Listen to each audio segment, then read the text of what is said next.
ফেসবুকে এক শিক্ষার্থীর চিঠি ভাইরাল হওয়ায় বন্ধ হয়ে গেছে দিনাজপুরের পার্বতীপুর হৈবতপুর সরকারি প্রাথমিক বিদ্যালয়ের পাশে গড়ে ওঠা দুইটি ইটভাটা। প্রতিনিধি হুমায়ুন কবিরের পাঠানো তথ্য ছবিতে ডেস্ক রিপোর্ট দেখুন।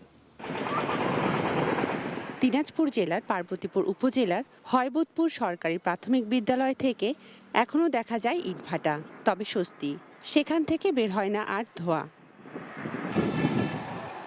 বিদ্যালয়ের পাশেই এই ইটভাটার কালো ধোঁয়ায় শ্বাসকষ্ট হচ্ছিল শিক্ষার্থীদের। ধোঁয়ার জন্য আমাদের পরিবেশ দূষিত নানা রোগ আমরা আক্রান্ত হই। ওই দিক দিয়ে আমরা যদি হেঁটে আসতে স্কুল, আমাদের গায়ে ধুলাবালা পরে আমাদের নানা অসুখে আমরা আক্রান্ত হই। শিক্ষার্থীদের পাশাপাশি প্রধান শিক্ষকও জানালেন তাদের অসুবিধার কথা। স্কুল থেকে 5 কিলো দূরত্ব যেন হাঁটা হয়, কালো ধোঁয়া সকলের ক্ষতি হতে পারে।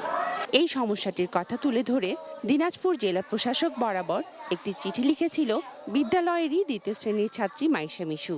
তার চিঠিটা ফেসবুকে ভাইরাল হয়ে যায়। বিষয়টি জানার পর মাইশা মিশু ও তার বাবার সঙ্গে মোবাইলে কথা বলে ইটভাটা বন্ধের কথা জানান নৌ পরিবহন প্রতিমন্ত্রী খালিদ মাহমুদ চৌধুরী। কালো ধোঁয়া পড়ে চোখ জ্বালা করে, নিঃশ্বাস বন্ধ হয়, বমি হয়, বই পড়তে পারি না, এগুলো খুব কষ্ট হয়, সেই জন্য ভাটাটা বন্ধ হয়েছে। এখন খুব খুশি লাগছে।